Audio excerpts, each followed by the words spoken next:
지금도 그렇게 하고 계시는 분들이 계시겠지만 제가 토요일 날 밴드의 주일 설교 제목과 본문 그리고 우리가 같이 나눌 말씀을 올리면 그것을 살펴보시기 바랍니다. 혹시 토요일 날 못 보시면 주일 날 오전에 교회에 오셔서 일찍 오셔서 예배당에 앉으셔서 기도하시고 기도하신 후에 오늘 본문의 말씀을 찾으십시오. 그래서 사도행전 찾으셔서 펴놓으시고 본문의 말씀을 오늘 같으면 1절부터 10절까지 읽으시고 그리고 옆에 설교 요약문 제가 늘 주보에다 실으니까 그 내용을 읽으시고 오늘 설교가 어떤 흐름으로 갈지 어떤 내용인지 그런 걸 살펴보시고 또 어제처럼 제가 그 약속 어음이라든지 메소포타미아라든지 이러한 단어들에 대해서 살펴보시라고 올려드리면 그것을 보시라 하는 것입니다. 그러한 이해 또 그러한 미리 준비하는 마음 그러한 곳에 하나님의 성령이 역사하시고 또 우리에게 깨달음을 허락하실 것이기 때문에 그런 것입니다. 신앙생활은 우리가 성경에 나타난 하나님을 알아가고 그 알게 된 하나님을 마음과 정성을 다하여 섬기는 것 이렇게 정의할 수가 있을 것입니다. 그렇다면 여러분이나 제가 신앙생활 잘하고 믿음이 성장하기를 바란다면 우리는 하나님에 대하여 더 깊이 더 잘 알아갈 필요가 있습니다. 하나님에 대하여 우리 중에 누가 다 압니다. 충분히 알았습니다. 이만하면 됐습니다. 라고 말할 수 있는 사람이 누가 있겠습니까? 저도 마찬가지고 여러분도 마찬가지입니다. 우리가 죽기까지 우리는 끊임없이 성경 속에서 하나님을 알아가고 배워갑니다. 그래서 성경을 읽고 공부하고 잘 듣고 배우는 것이 중요합니다. 우리는 오늘 본문 속에서도 하나님이 어떤 분이신가를 배우게 됩니다. 구약과 신약에서 우리는 항상 하나님이 어떤 분이신가, 어떤 일을 하셨는가, 예수님이 무엇을 하셨는가, 예수님이 어떤 모습으로 나타나는가 끊임없이 그것을 보셔야 되는 것입니다. 스데반은 하나님을 어떻게 오늘 말씀에서 소개하고 있는가? 지난주에 살핀 내용에 의하면 스데반이 복음을 전하기 위하여 헬라파 유대인들의 회당을 찾아가서 그곳에 모인 사람들에게 예수 그리스도의 복음을 전했습니다. 가슴이 너무 뜨거워진 스데반이 그냥 가만히 있을 수 없어서 그러한 회당에 찾아가서 모인 사람들에게 예수 그리스도의 복음을 전했다 하는 것입니다. 그러자 그 내용을 수용하지 못하는 사람들과 논쟁이 벌어집니다. 거기 있는 그 사람들이 누굽니까? 예수님을 십자가 못 박아 죽인 사람들이고 거기에 동조한 사람들이고 같이 있었던 사람들입니다. 그게 옳다라고 지지했던 사람들이 거기에 모여 있는 것입니다. 그들은 구약만 붙잡고 있고 신약에 오신 예수를 이해하지 못하고 메시아이신 예수를 받아들이지 못하고 안았던 사람들입니다. 억지를 쓰는 그들이 지혜와 성령으로 말하는 스데반을 이겨낼 수가 없었습니다. 예수 그리스도를 십자가에 그렇게 못 박아 죽게 한 일에 동참했던 그들이 예수 부활을 전하는 스데반을 좋게 여겼을 리가 없습니다. 그래서 아예 이 사람을 없애고자 하는 마음까지 가지게 됐죠. 그들은 그래서 거짓 증인을 세워서 백성을 선동하여 스데반을 사내들인 법정으로 끌고 갔습니다. 거짓 증인들은 예수님이 성전을 헐어버릴 것이라 라고 스데반이 설교했다고 거짓 증언을 합니다. 유대인들이 하나님과 동일시하는 것이 성전과 율법 아닙니까? 근데 그 성전을 허물려 했다 하는 것만으로도 그 당사자와 거기에 동조한 자는 신성 모독죄로 처단할 수가 있었기 때문에 그들은 그렇게 거짓 증거를 시킨 것입니다. 그래서 사내들인 법정의 의장인 대제사장이 스데반에게 그것이 사실인지를 오늘 1절에서 물은 것입니다. 대제사장이 이르되 이것이 사실이냐라고 하면서 저 사람들이 이렇게 말하고 있는데 네가 거기서 말한 것이 이게 사실이냐라고 신문하면서 대제사장이 스데반에게 묻고 있는 것입니다. 이에 대한 스데반의 진술, 아니 스데반의 설교, 그것이 바로 2절부터 53절까지 길게 이어지고 있는 것입니다. 그래서 이 부분의 말씀을 가지고 앞으로 몇 주에 걸쳐서 살펴보겠습니다. 오늘 말씀 속에서 우리가 알아야 할 하나님은 어떤 분이신가? 오늘 설교 제목처럼 하나님을 알라. 어떠한 하나님을 1절과 10절에서 우리가 발견할 수가 있는가? 첫째로 무소부재하신 하나님입니다. 스데반은 자신의 설교를 통해서 유대인의 믿음의 조상인 아브라함에서부터 시작해서 솔로몬에게 이르기까지 약 1000년에 걸쳐서 하나님께서 베풀어 주신 구원의 역사를 간략하게 설명을 하고 있습니다.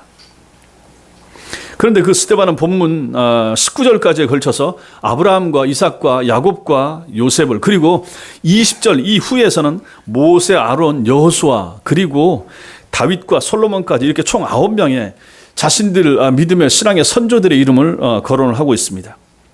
예루살렘 성전을 헐려 한 것이 사실이냐 하는 대제사장의 질문에 왜 스데반은 이처럼 자기의 신앙의 선조들에 대해서 언급을 하고 있는 것입니까? 스데반이 언급한 이 9명 가운데 가장 마지막 인물이 솔로몬입니다. 이 솔로몬에 의해서 예루살렘 성전이 건축되었습니다. 나머지 8명은 그들이 세상을 떠난 뒤에 예루살렘 성전이 건축됐기 때문에 당연히 그 성전을 본 사람은 아무도 없었습니다. 스데반 설교의 핵심이 여기에 있는 것입니다. 즉 하나님께서는 인간이 하나님을 위해서 성전을 건축하기 이전부터 살아서 구원의 역사를 친히 베푸신 분이시라 하는 것을 스데반이 여기서 설교하고 있는 것입니다. 하나님께서는 아브라함을 하란에서 이끌어내셨고 애굽의 종으로 팔려간 요셉을 애굽의 국무총리로 세우셨다라고 이렇게 전하고 있습니다. 양치기에 불과하던 모세를 미디안 광야에서 출애굽의 대지도자로 불러내신 분이 하나님이십니다. 400년 동안 종살이하던 이스라엘 백성을 애굽에서 해방시키시고 40년간 시내 광야에서 그들과 함께 하셨다라고 했습니다. 요단강을 건너 약속의 땅인 가나안으로 입성하는 여호수아와 함께 동행해 주셨으며 베들레헴의 목동이었던 다윗을 그곳에서 왕으로 세우셨다라고 스데반은 설교 중에 이렇게 전하고 있습니다. 이 모든 일은 전부 예루살렘 성전이 건축되기 훨씬 전의 일들이 되는 거죠. 한마디로 말해서 예루살렘 성전이 세워지기도 전에 메소포타미아에서, 지금의 이라크 쪽입니다, 그 다음에 애굽에서, 미디안 광야에서, 시내 광야에서, 가나안에서 이스라엘 백성에게 구원의 역사를 베풀어 주신 하나님께서는 눈에 보이는 예루살렘 성전 안에 갇혀 계시는 분이 아니라 이 세상 어디에나 계시는, 그래서 무소부재하시는 분이시라 하는 것을 설교하고 있는 것입니다. 무소부재는 존재하지 않는 곳이 없음을 나타내는 거죠. 어디에나 계심이란 뜻으로 하나님의 존재 양식, 하나님이 어떻게 존재하시는가 하는 것을 보여주고 있는 것입니다. 고개를 드십시오. 고개를 드셔서 저를 보시고 말씀을 읽을 때만 보시면 되겠습니다. 하나님이 이렇게 무소부재하신다. 다시 말해서 유대인들이 하나님이 존재하시는 곳으로 인정해서 절대시하던 그러한 성전이 중요한 것이 아니라 정작 우리가 중요하게 알아야 할 것은 하나님은 무소부재하신 분이시다, 하나님은 어디든지 계신 분이시다 라는 사실입니다. 여러분과 저는 이것을 이론적으로 압니다. 머리로는 알고 인정합니다. 아니, 하나님이 계시지 않는 공간이 어디 있으며 하나님이 머물지 않으셨던 시간이 언제란 말입니까? 하나님이 보지 않고 계신 우리의 행위가 무엇이 있으며 하나님께서 듣지 않으시는 우리의 말소리가 어디에 있단 말입니까? 믿음의 조상들이 알고 믿었던 하나님, 스데반이 확신하며 설교했던 하나님은 무소부재하신 하나님이시다 하는 사실, 이 사실을 오늘도 여러분과 저는 분명히 깨닫고 믿는 것이 필요합니다. 하나님은 예배의 자리에만, 여기만 계신 것이 아니라 여러분과 제가 청소하는 자리도 계시고 교회에서 식사하는 식당 자리에도 하나님은 계시며 우리 일터에도 계시고 가정에서 우리가 드라마를 볼 때도 하나님은 그 자리에 함께 하시며 우리 아이들이 전철 타고 간다든지 학교에서 공부하는 그 장소, 그 환경에도 하나님은 함께 하신다라는 사실, 이것이 바로 무소부재하신 하나님에 대한 우리의 신앙 고백이어야만 하는 것입니다. 우리가 믿는 하나님은 이런 하나님이십니다. 둘째로, 이 하나님은 어떤 분이신가? 약속어음을 주시는 하나님이십니다. 2절부터 4절까지 한번 다시 같이 읽겠습니다. 2절부터 4절 같이 읽겠습니다. 시작. 스데반이 이르되 여러분 부영리여 들으소서.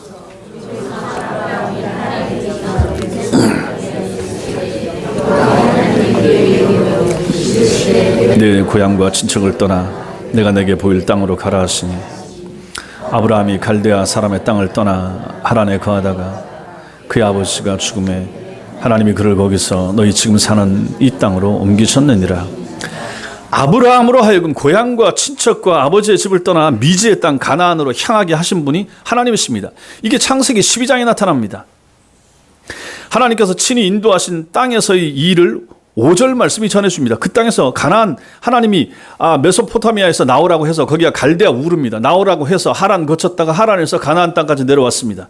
거기서 뭘 하시는가? 5절 같이 읽겠습니다. 시작. 그러나 여기서 발붙일 만한 땅도 유업으로 주지 아니하시고 다만 이 땅을 아직 자식도 없는 그와 그의 후손에게 소유로 주신다고 약속하셨다.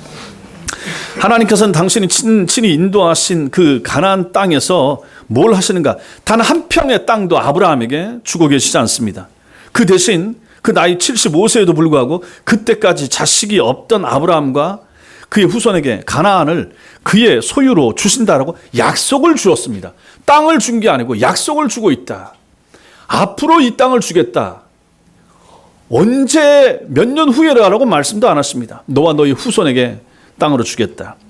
이 약속을 주시려고 고향 친척 본토 아비집을 떠나라 하신 것입니다. 그 먼 길을 떠나서 여기까지 오게 하신 것입니다.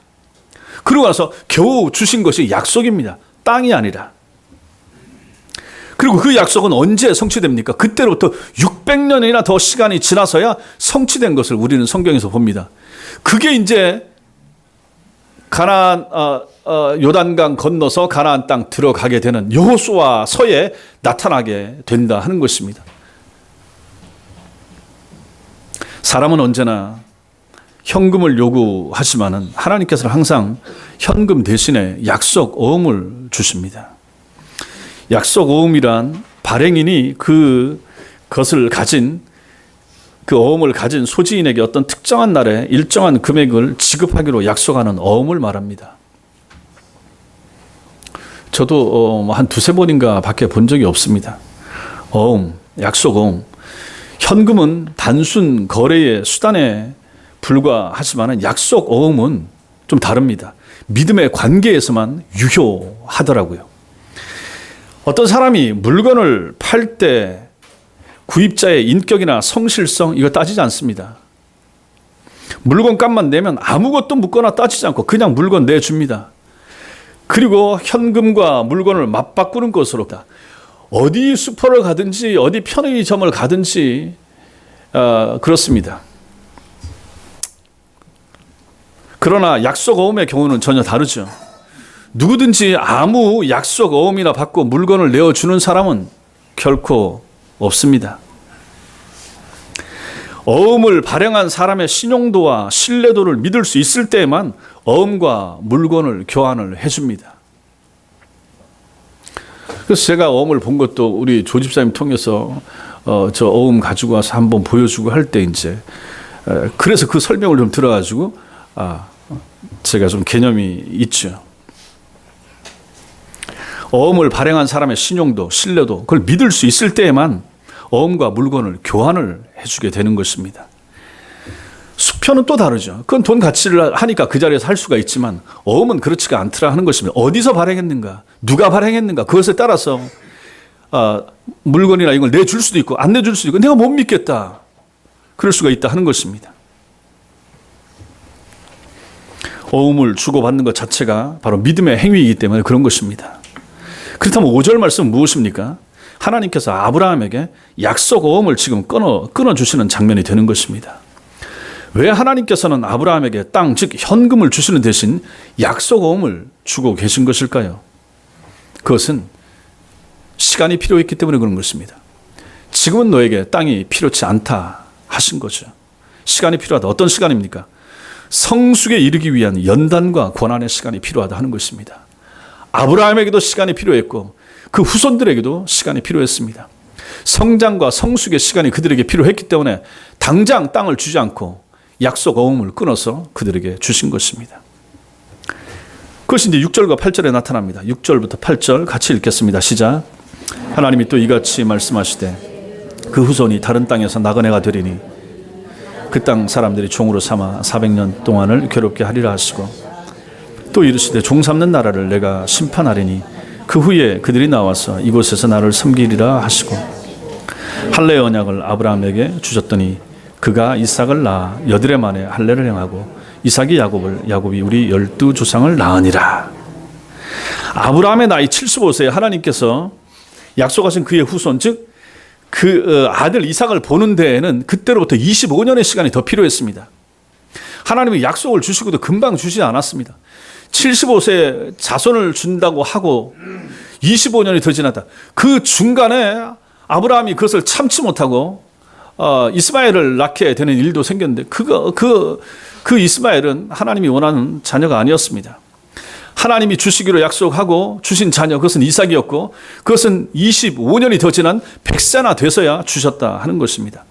그리고 아브라함이 손자를 봅니다. 이삭의 자손 손자 야곱을 보는 데는 그로부터 또 60년이 더 지나야 됐습니다.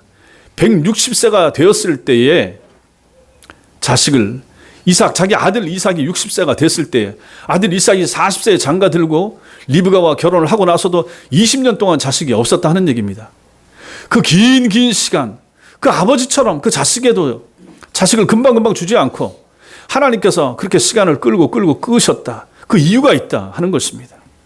그의 증손자인 요셉이 하나님의 뜻에 의해서 애굽의 국무총리가 되기 위해서는 그 애굽 땅에 팔려가서 13년 동안 종살이 옥살이를 거쳐야만 했습니다. 요셉의 초청으로 애굽에 이주한 아브라함의 후손들은 근데 그 땅에서 잘 살 줄 알았는데 400년 동안 종살이를 했습니다. 그걸 거친 뒤에야 하나님의 약속대로 모세의 또 여호수아의 인도를 받아서 출애굽하고 홍해를 건너 광야를 지나 가나안 땅 들어가서 그 땅의 주인이 되게 되었던 것입니다.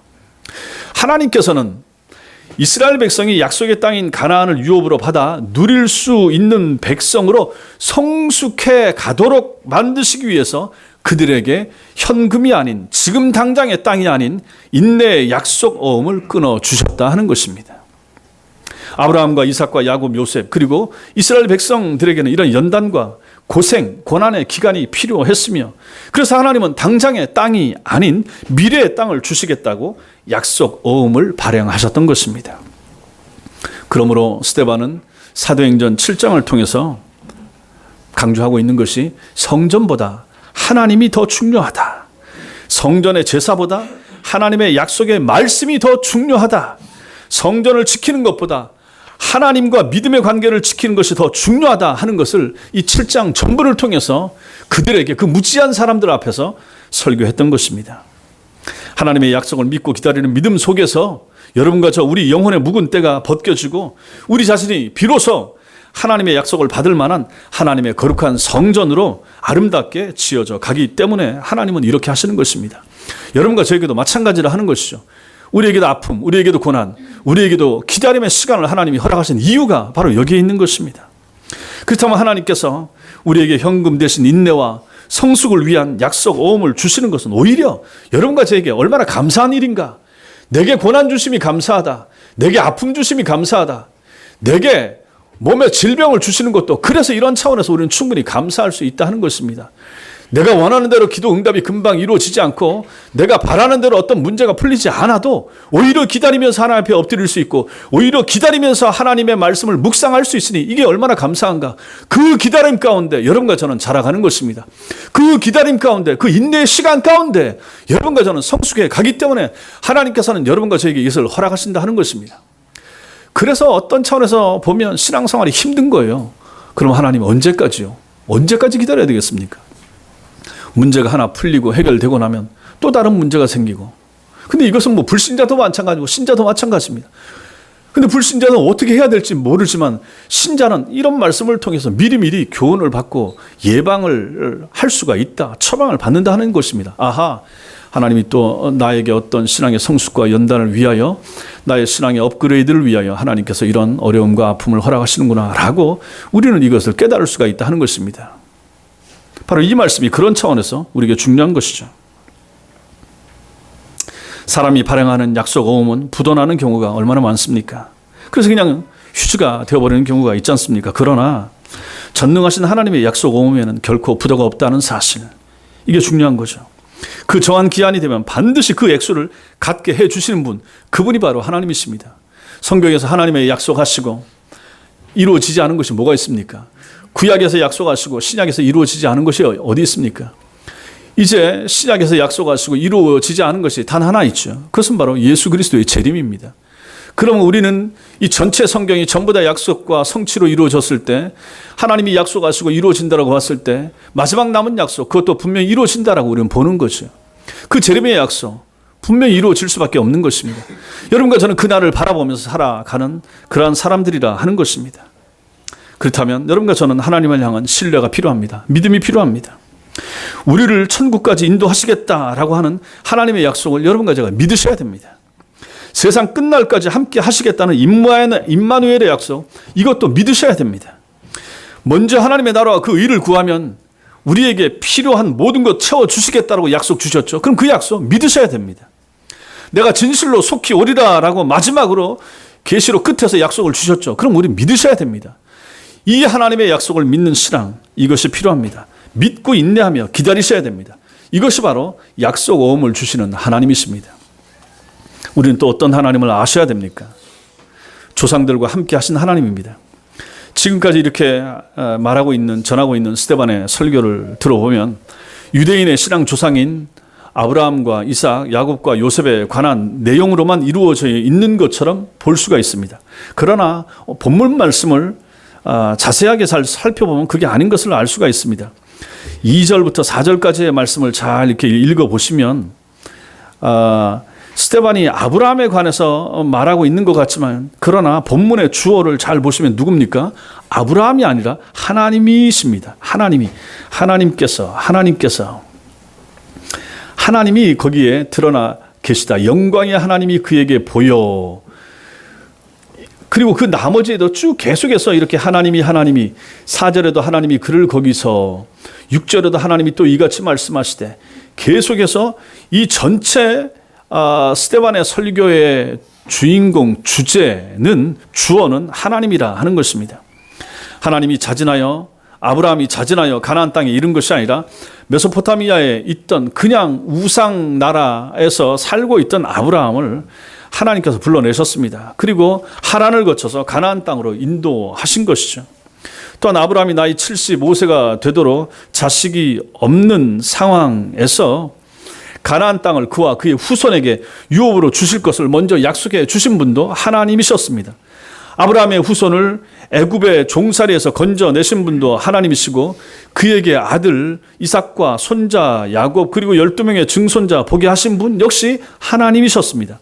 이처럼 스데반은 지금 자신의 설교 가운데서 조상에 대해서 말하면서도 단순히 조상들의 이야기가 아니라, 족보 이야기를 하고 있는 것이 아니라 조상의 이야기를 빌려서 조상들의 삶 속에서 역사하신 하나님을 지금 증언하고 있는 것입니다. 한마디로 스데반이 증언하고자 한 것은 조상이 아니라 철저하게 하나님이었습니다. 조상들이 자신의 능력이나 힘, 그걸 가지고 있었던 것이 아니라 하나님이 어떻게 하셨는가를 말하고 있는 거죠. 그 조상들이 도저히 해결할 수 없었던 근본 문제를 하나님께서 해결해 주시고, 그들의 믿음의 조상들이 될 수 있게끔 하나님께서 그들을 바로 세워주셨다 하는 것을 그의 설교 가운데서 말하고 있는 것입니다. 우상의 도시인 갈대아 우르에서 살던 아브라함의 본래 이름은 존귀한 아비란 의미의 아브람이었습니다. 아브람. 그러나 불행하게도 그의 인생은 가만히 보면 전혀 존귀하지 못했습니다. 지금과는 달리 자식이 많아야 그것이 부의 상징이 되고 힘을 쓸 수 있었는데, 그 4,000년 전 중동에서 그는 75세가 되기까지 자식 한 명이 없었습니다. 당시의 관습으로 보자면 그는 존귀한 아비가 아니라 치욕스러운 부끄러운 아비였을 것입니다. 그러나 그에게 하나님께서 임하셔서 당신의 창조의 손길로 그를 어루만져 주심으로 인해서 불가능한 나이 100세와 아내 사라 90세의 나이에 사랑하는 아들 하나님은 주셨습니다. 하나님은 진정으로 아브라함을 존귀한 아비, 열국의 아비, 영광스러운 믿음의 조상이 될 수 있도록 하나님이 만들어 주셨던 것이죠. 그래서 하나님께서는 이사야서를 통해서 이렇게 밝힙니다. 이사야 51장 2절에 보면, 너희 조상 아브라함과 너희를 낳은 사라를 생각하여 보라. 아브라함이 혼자 있을 때 내가 그를 부르고 그에게 복을 주어 창성하게 하였느니라. 주어가 하나님이십니다. 하나님께서 갈대아 우르에 있던 창세기 11장까지 아무런 언급이 없다가 갑자기 창세기 12장에 아브라함이 등장하고 있는 것입니다. 하나님이 하시는 거죠. 우상나라에 살고 있던 그를 하나님이 불러내시는 거죠. 혈혈 단신 외톨이에 지나지 않던 아브라함이 4,000년이 지난 오늘날까지 믿음의 조상으로 누리고 있는 이 모든 영광의 원천, 그것은 바로 하나님 당신 자신이라 하는 것을 스데반이 그의 설교 가운데 밝히고 있는 것입니다. 이삭도 마찬가지죠. 40세의 아내 리브가를 얻은 그에게도 자식이 없었습니다. 그러나 하나님께서 그에게 은혜를 베푸심으로 인해서 20년이 지난 60세의 쌍둥이 아들 에서와 야곱을 얻어서 그 또한 영광스러운 믿음의 조상의 대열에 합류할 수가 있었습니다. 야곱은 아버지와 형과 외삼촌 속이고 그들의 권리와 소유를 가로챈 아주 못된 불의한 인간이었습니다. 그대로 둔다면 그의 인생은 문자 그대로 희대의 사기꾼으로 끝날 수밖에 없었습니다. 그 야곱에게 하나님께서 찾아가시고 은혜를 베풀어 주심으로 인해서 하나님의 손길에 의해 사기꾼 야곱이 야복강 나루에서 하나님의 천사를 만나고 이름을 바뀌게 되는, 바꾸어 주시는 역사가 나타납니다. 야곱이 이스라엘로 거듭나게 되는 거죠. 그의 아들 12명은 이스라엘이 12지파 조상이 되었고 야곱의 새 이름이었던 이스라엘이 4,000년이 지난 지금까지, 지금 이스라엘 나라 이름이 바로 그때 생겼던 이름이라 하는 것입니다. 그 사기꾼 같은 야곱이 하나님의 은혜로 인해서 하나님이 바꿔주신 이름, 그 이름을 지금도 저들은 쓰고 있다 하는 거죠. 생각해 보십시오. 한 개인의 이름이 나라와 민족의 이름이 된다라고 하는 것은 그 당사자에게 얼마나 큰 영광이 되는 것입니까? 근데 이 영광을 누가 줬습니까? 하나님이 주셨다 하는 것입니다. 받을 만한 자격도 없어 보이는 그러한 사람인데 하나님이 허락하셨다 하는 것이죠. 스데반의 설교는 9절에서 이렇게 이어지고 있습니다. 여러 조상이 요셉을 시기하여 애굽에 팔았더니 하나님이 그와 함께 계셔. 이렇게 이어지고 있습니다. 야곱의 12아들 중 11번째 아들이었던 요셉은 이복 형들이 그를 미워해서 애굽의 종으로 팔아버릴 정도로 이기적인 성향을 가지고 있었습니다. 부모의 사랑을 혼자 독차지하고 또 형들이 잘못하는 것을 아버지에게 고자질하고 또 바르게 한다고 하면서 고자질하는 거죠. 이러한 좀 이기적인 성향을 가지고 있었던 사람 요셉이었습니다. 그런데 이 요셉과도 하나님께서 함께 하셨습니다. 형들은 그를 버렸지만 하나님께서는 그와 함께 하셨습니다. 형들이 버린 것이 문제가 되지 못했습니다. 그리고 본문 10절이 그 결과를 말해줍니다. 그 모든 환난에서 건져내사. 누구의 환난입니까? 요셉의 환난이죠. 애굽 왕 바로 앞에서 은총과 지혜를 주심에 바로가 그를 애굽과 자기 온 집의 통치자로 세웠느니라. 하나님께서 요셉을 바로 왕을 통해 애굽의 통치자로 세우시고 천하 만민을 기근으로부터 구해내는 영광스러운 당신의 도구로 사용하셨습니다. 하나님의 은혜가 아니었던들 요셉으로서는 결코 꿈도 꿀 수 없는 그런 영광이었죠. 이것은 하나님께서 구약에 기록된 이스라엘의 믿음의 조상들과 함께 계셨음을 보여줍니다. 이런 말씀을 보면서 우리는 결코 사람을 높일 수 없습니다. 아브라함이 뛰어나다, 이삭이 괜찮다, 요셉이 탁월하다. 어느 정도 그런 교훈은 우리가 받을 수 있지만 그들을 그렇게 세우신 분이 누구신가? 그들에게 그렇게 믿음을 준 분이 누군가? 그들을 그 자리에, 총리의 자리에, 열국의 아비의 자리에 앉히시고 세우시고 인정받을 수 있던 분이 있도록 하신 분이 누구신가를 보셔야 된다 하는 얘기입니다. 그래서 성경에 나오는 모든 인물을 실제로 다 감추어진다고 해도 그들을 그 자리에 세우시고 그들로 하여금 그 자리에 오르고 그 영광을 누리게 하신 하나님을 우리가 봐야 된다 하는 것입니다. 하나님이 중요합니다. 하나님이 하셨습니다. 모든 일의 배후에 하나님이 계신다 하는 것입니다. 이 하나님을 바로 아는 것은 그래서 여러분과 저에게도 큰 힘이 되는 것입니다. 아브라함과 함께 하시던 하나님이 스데반과 함께 하셨습니다. 2000년 전에 아브라함과 함께 하신 그 하나님은 2000년 시간이 흐른 후에 스데반과 함께 하시면서 그에게 힘 주셔서 그가 설교하게, 그들 앞에서 담대하게 설교하고 돌에 맞아 가면서도 영광 중에 세상을 떠날 수 있도록 하신 분이 하나님이시라 하는 것입니다. 그 하나님이 2000년이 지난 후에 지금 여러분과 저와 이 자리에 함께 하신다는 사실을 믿으시기 바랍니다. 그게 믿음입니다. 믿음은 그래서 4000년 전 믿음, 2000년 전 믿음, 그리고 지금 현재의 믿음, 지금으로부터 2000년이 더 흐른다 할지라도 이 믿음의 질은 똑같아야 된다 하는 것입니다. 이때 역사하시는 분은 여전히 하나님이시다 하는 거죠. 우리 조상들과 함께 하시는 하나님, 믿음의 조상들과 함께 하시는 하나님, 그 하나님은 지금도 우리와 함께 하십니다. 이것을 분명히 믿으셔야 됩니다. 마지막으로 우리가 보아야 될 하나님은 지금 우리와 함께 계시는 하나님이십니다.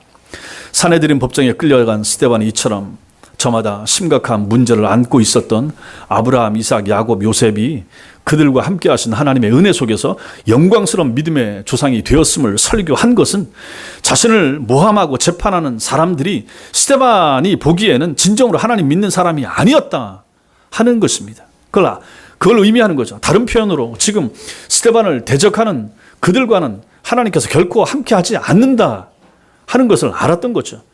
당신들과는 하나님이 함께하지 않습니다 라고 하면서 자신이 하나님이 함께하는 그 역사를 설교를 하는 거죠. 지금 거기 모인 사람들이 얼마나 똑똑한 사람들입니까? 율법사, 서기관, 회당에 모여서 날마다 구약 성경 읽고 베껴 쓰고 가르치고 전하고 배우고 하는 성경에 능한 사람들입니다. 그 자기가 지금 설교하는 이 내용, 사도행전 전체에 나타나는 이 구약 성경의 내용을 줄줄 꿰고 있는 사람들이 지금 자기 앞에 앉아 있는데 그들 앞에서 지금 예수 믿은 지 5년인지 6년인지 얼마 되지 않았을 풋내기 스데반이 그들 앞에 설교하고 있는 것을 보시라 하는 것입니다. 구약 성경 전체를 꿰뚫고 있는 거죠. 어떠한 눈과 어떤 안목을 가지고 성경을 보느냐에 따라서 저쪽 편에 설 수 있고 스데반처럼 이렇게 하나님의 일하심을 볼 수 있는지 못 보든지 그 차이, 이렇게 명확하게 갈라치더라 하는 것입니다. 거짓 증인까지 내세워서 스데반을 제거하려는 사람들이 바로 그들 아닙니까? 그리고 스데반을 재판하기 위해서 소집된 사내들인 의원들, 그들 모두 하나님을 믿는다고 하는, 잘 믿는다고 하는 유대인들입니다. 그러나 그들은 자신들의 능력이나 소유 혹은 권세로 뭐든지 할 수 있다고 착각하는 사람들, 그래서 거짓이나 술수를 써서라도 진리를 덮고자 애쓰던 사람들이었다는 점에서 그들은 단지 하나님을 이용하는 사람들이었을 뿐 진심으로 하나님 믿는 사람이 아니었다 하는 것을 우리는 알 수가 있습니다. 아니, 하나님을 믿으면 어찌 그런 짓을 할 수가 있단 말입니까? 하나님을 믿는데 어찌 거짓 증인을 세우고, 이게 말이 됩니까? 우리나라 검찰에서 수사하는 내용 중에 한 70%가 사기, 무고, 위증 이런 것과 관계가 된다라고 하는 얘기를 들은 적이 있습니다. 그만큼 거짓말을 많이 하는 거죠. 그만큼 남을 많이 속이는 거죠. 그러한 시대 속에서 모든 불신자들은 그렇게 살고 신자인 여러분과 저는 당연히 그러지 말아야 되는 거죠. 지금 그런데 스데반 앞에 서 있는 사람들이 이러한 사람들 이런 짓을 하고 있다. 아니, 구약의 하나님을 믿는데 어찌 거짓 증인을 세워서 그런 짓을 할 수가 있는가? 우리는 그렇게 생각하는데 그 당시에 그들은 그랬다 하는 것입니다. 인간의 능력이나 소유가 인간의 근본적인 문제를 해결할 수 없다는 데서부터 여러분과 저의 우리의 참된 믿음은 시작되는 것입니다. 그들이 거기서 아무리 큰 능력을 가지고 힘을 가지고 있고 권세를 가지고 있다고 한들 그들이 가지고 있었던 믿음이 참 믿음입니까? 스데반을 해하려고 하는 그들은 참된 믿음을 가지고 있지 못했다. 살아계신 하나님을 알지도 못하고 믿지도 못한 사람들이었다 하는 것입니다. 나의 무능함, 나의 죄인됨을 알고 확인하는 것에서부터 실제로 여러분과 저의 믿음은 시작되는 것입니다. 우리의 믿음은 거기서 시작됩니다. 자신들의 능력과 권세로 모든 것을 할 수 있는 것처럼 착각하면서 스데반을 돌로 쳐 죽인 그들이 당시에는 힘 있는 존재, 능력 있는 존재, 뛰어난 존재처럼 보였지만 그러나 그들의 죽음과 함께 그들의 이름은 어느 곳에도 남지 않고 모두 허망하게 역사의 뒤안길로 다 사라져 버리고 말았지 않습니까? 반면에 스데반은 돌마다 죽었지만 자신이 설교한 그대로 오직 하나님에 의해서만 인간이 모든 문제에서 벗어나서 영광된 삶을 살 수 있음을 분명하게 믿었던 사람이고 그 진리를 전하다가 순교한 사람, 그 사람이 스데반입니다. 그래서 그는 2000년이 지난 오늘날까지 지금도 그 이름이 우리에게 전해지고 있으며 우리 영혼에 감동을 주는 영광스러운 진리의 빛으로 남아있지 않습니까? 그러므로 우리는 오늘 하루를 살고자 해서는 안 되는 것입니다. 우리 인생 사는 것만 가지고 모든 것을 판단해서는 안 될 것입니다. 죽음 너머까지, 죽음 이후까지 생각할 수 있는 사람들이 되셔야 되는 것입니다. 에덴 동산에서 하나님이 금하신 열매를 따먹고 스스로 하나님이 되라라고 아담과 하와를 유혹하여 그들을 타락에 빠뜨렸던 사탄은 오늘도 인간의 능력과 가진 것, 소유로 인간의 모든 문제 잘 해결할 수 있다라고 끊임없이 사람들을 유혹하고 있습니다. 하나님이 계시지 않아도, 하나님 안 믿어도 교회 나가지 않아도 세상살이에는 문제가 없다라고 속삭이고, 하나님이 함께 하시지 않아도 너희들 스스로 잘할 수 있다라고 최면을 사람들에게 걸고 있습니다. 그리고 그 유혹에 수많은 사람들이 오늘도 속아 넘어가고 있습니다. 그래서 그들이 복음을 거절합니다. 그래서 그들이 교회에 나오지 않습니다. 자기 힘으로, 자기 시간을 보내고 내 능력으로 할 수가 있고, 연약한 인간들이나 신 앞에 가서 빈다고 하지. 나는 내 힘으로 할 수 있고, 내 인생은 내 것이고, 내 마음대로 할 수 있으며 내가 조절할 수 있다, 이렇게 생각하는 사람들이 얼마나 많습니까? 신자들 중에도 또 그런 사람들이 얼마나 많습니까? 하나님을 안 믿고 하나님 못 믿는 거죠. 돈의 힘을 믿죠. 사람의 힘을 믿죠. 백의 힘을 믿죠. 매스컴이 지금 토해내고 있는 사건 사고의 소식들 보십시오. 얼마나 세상이 흉흉하게 돌아가고 있는지 보십시오. 1년 전의 일이 드러나고 있습니다. 3년 전의 일이 드러나고 있습니다. 10년 전과 20년 전의 일도 지금 파헤쳐지고 있습니다. 그 실체와 진실이 드러나고 있습니다. 이 세상의 모든 악이 전부 다 드러나지는 않겠지만은, 하나님께서 어떤 필요한 부분에 대해서는 하나님께서 공의의 심판을 하고 계시다, 저는 그렇게 생각합니다. 불신자든지 신자든지 마찬가지로 하는 것입니다. 하나님께서 덮을 부분은 덮어주지만은 그렇지 않을 부분은 하나님께서 드러내신다, 저는 그렇게 생각하는 것입니다. 특히 신자들 중에서, 또 그 중에서도 교회 중직자들이 불의에 동참했던 부분들에 대하여 하나님은 그 책임과 대가를 분명히 물으신다, 저는 그렇게 생각합니다. 그래서 불신자들 앞에서도 세상 앞에서도 부끄럽게 만드는 거죠. 그런 삶을 살지 말라 하는 것입니다. 우리에게 경고를 주는 거죠. 신자들은 그렇게 살아서는 안 된다 하는 것을 하나님이 우리에게 말씀해 주고 계시는 것입니다. 그러므로 우리는 하나님의 함께 계심, 성도와 동행하심에 대한 분명한 믿음이 여러분과 저에게 필요합니다. 그래서 여러분들은 하나님을 두려워하셔야 됩니다. 여러분과 저는 하나님 앞에 겸손하셔야 됩니다. 여러분과 저는 그래서 우리가 잘못할 수 있습니다. 회개하셔야 됩니다. 그리고 여러분과 저는 나를 돌아보셔야 됩니다. 하나님 앞에서 나를 돌아볼 수 있어야 됩니다. 그 사람이 참 신자입니다. 사랑하는 성도 여러분, 여러분들은 혹시 지금 어떤 문제로 마음 아파하시고 혹시 힘들어하는 부분이 있으십니까? 어떤 문제가 여러분으로 하여금 낙담하게 만들고 있습니까? 그러나 그 문제가 아무리 크다고 한들 형제들에 의해서 애굽에 팔려가서 13년간 종살이 또 옥살이 해야 했던 요셉의 문제보다 더 크지는 않을 거 아니겠습니까?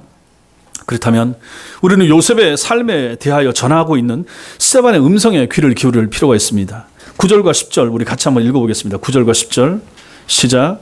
여러 조상이 요셉을 시기하여 애굽에 팔았더니 하나님이 그와 함께 계셔 그 모든 환난에서 건져내사 애굽 왕 바로 앞에서 은총과 지혜를 주시며 바로가 그를 애굽과 자기 온 집에 통치자로 세웠느니라. 하나님께서는 종살이를 하는 요셉과 함께 하셨고, 그가 누명을 쓰고 옥살이를 하는 동안에도 그의 곁에 함께 계셨습니다. 가장 고통스러운 자리나 영광스러운 곳에도 우리 하나님은 당신을 믿고 의지하는 그러한 주님을 사랑하는 자들과 함께 하시는 분이시라 하는 것을 이 말씀이 명확하게 우리에게 보여주고 있습니다. 우리가 오늘 말씀 속에 하나님을 신뢰하며 그분께 우리의 삶, 우리의 문제들을 온전히 맡기기만 한다면 애굽의 옥살이와 또 종살이가 하나님에 의해서 그 나라 통치자로 세움받는 토대가 오히려 되었던 것처럼 여러분과 우리가 가진 문제 역시 하나님께서 지금 우리가 힘들고 어렵지만은 그 문제마저도 하나님께서 우리를 새롭게 세우시는 전화위복의 발판이 될 수 있다 하는 것을 이 말씀을 통해서 교훈을 받을 수 있게 되길 바랍니다. 문제는 우리가 지금 당면하고 있는 그 문제 자체가 아닙니다. 우리 집안에 있는 아니면 내 몸에 있는 어떤 문제가 아니라 하는 것입니다. 하나님은 우리가 마주한 문제보다 훨씬 더 크신 분이시기 때문에 그렇습니다. 문제는 우리가 하나님을 믿는다고 하면서도 지금 하나님께서 우리와 함께 계심을 모른다는 것, 바로 그것이 진짜 문제라 하는 것입니다. 내가 모른다는 것, 안 믿어진다는 것, 그런 믿음이 없다는 것, 이게 문제라 하는 것입니다. 하나님이 하나님께서 나의 삶의 현장에 함께 하심을 모른다는 것, 안 믿는다는 것, 이것이 가장 큰 문제라 하는 것입니다. 그러므로 믿음을 가지셔야 됩니다. 믿음을 위해서 기도하셔야 됩니다. 어디든지 계신 하나님, 약속하시고 그 약속을 반드시 지키시는 하나님, 믿음의 조상들과 함께 하셨던 하나님, 지금 우리와 또 우리의 삶의 현장에서 함께 하시는 하나님을 믿는 믿음이 여러분과 저에게 필요하다 하는 것입니다. 이 믿음이 꼭 필요합니다. 함께 하시는 하나님, 동행하시는 하나님, 임마누엘의 하나님을 견고하게 붙드는 믿음이 있으시기를 주님의 이름으로 축원합니다. 기도하겠습니다.